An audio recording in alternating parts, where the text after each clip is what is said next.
talk a little bit about the new Marvels movie. And I don't want to talk about it from the vantage point of a film review, but I'd like to talk about why this film is failing.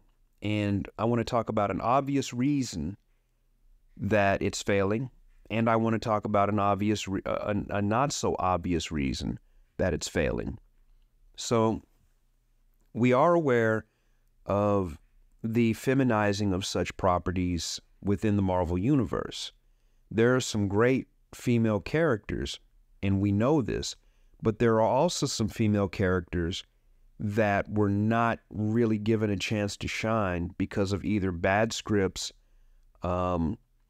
or they were being set up to star in what is essentially public service announcements.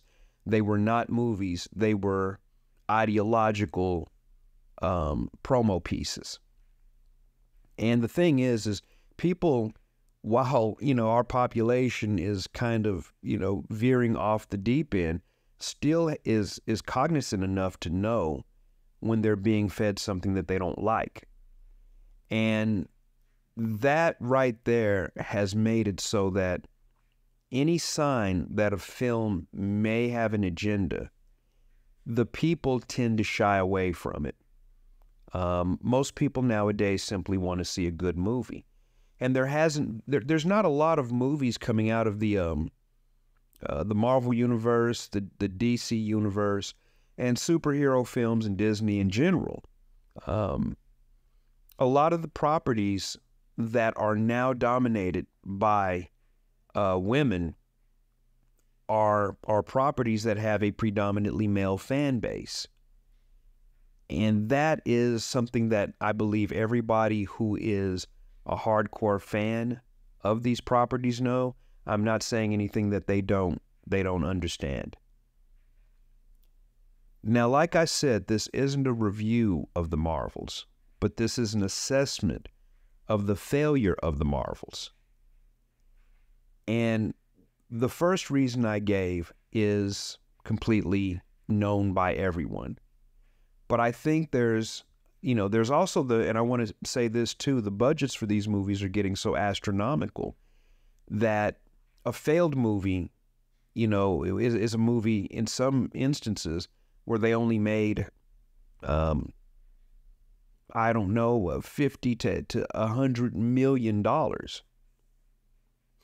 Well, when your budget is $250 million, then you can see how that's a failure and how that's unacceptable as far as the investment and return scenario. But the other thing that's tanking these movies might be, that hadn't been talked about, is I think that the pendulum shift is going to cause movies that are good, that are female-centric, to fail. I think what we're seeing is the cry wolf too many times syndrome.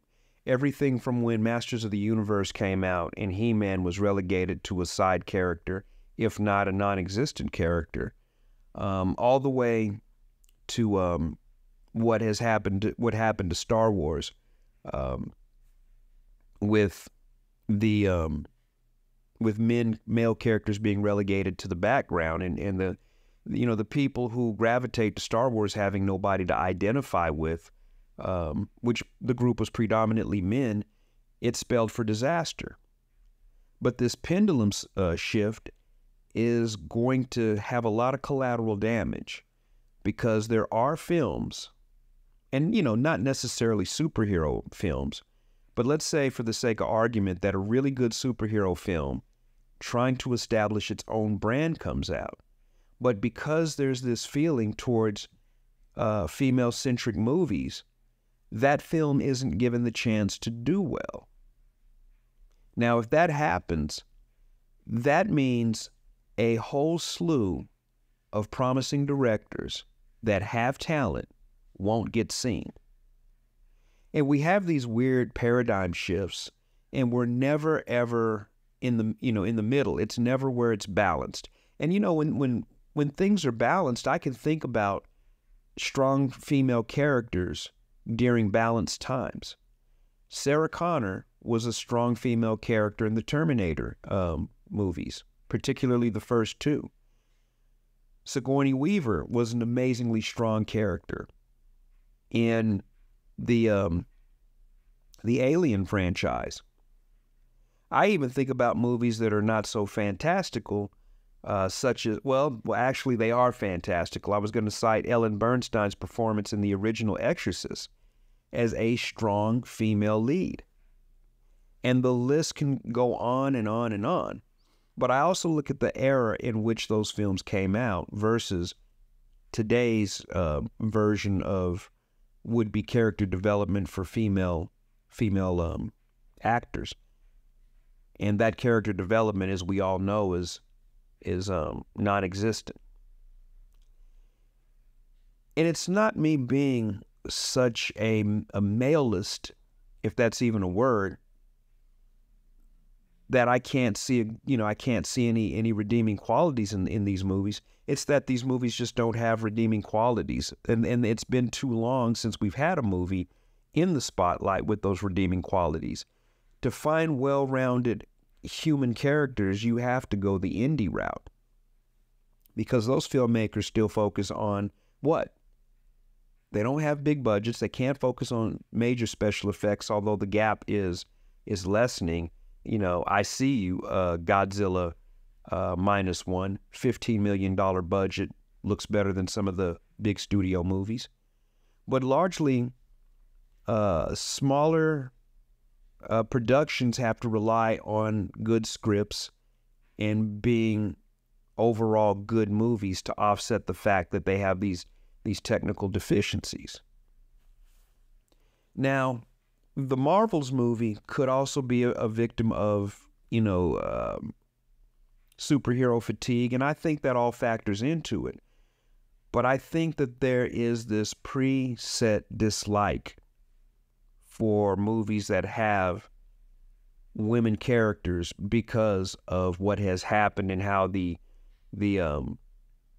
fan base has been affected by what is essentially an ideology being shoved down their throat. There's always a reaction. And the easiest reaction in this society is to simply divest from a movie. So the public that goes to these movies has figured out, if I don't support them, maybe they'll stop making them. Well, that hasn't happened, and Hollywood has been perfectly happy to take a loss on the front end. The problem is that there's not a back end to this situation. If you compare it to music, there was a sound developed after a while for pop music and hip hop music, and they fed it to us over and over and over, and they made the airwaves consist of these 5 particular artists. And after a while, a brainwashing began, and we just assume that this is all we have to choose from. Well, I think that the studios are taking the same route, but they're not having the same results. And the Marvels is a casualty of that. If the original creators, are allowed to do some things and collaborate with these filmmakers, I think you would have a much better product. And again, that's no knock against the Marvels for those of you who like it. But we have to assume that the filmmaker is making a film for his fan base or her fan base. And if you're not, off of an IP that was pre-existing with a pre-made fan base, then I kind of have to look at that like madness. Why would you not take care of the fans that have taken care of a franchise for so long? That really has to be looked at. And until there is some balance, I'm going to make my prediction that female-centric films, unless they are marketed against the grain, are going to have a hard time generating any audience whatsoever.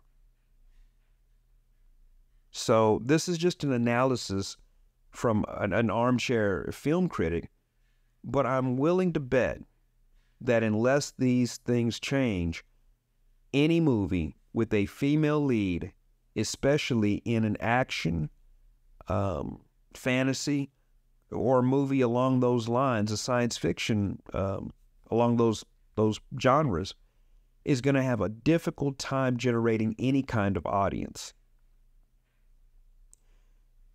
Anyway, this is your guy, the Brave Artist, with another film analysis rather than a movie review. And I'd love to know what you think. Share, like, and subscribe, and let others know about this small channel that we're trying to build. Until the next time, take care.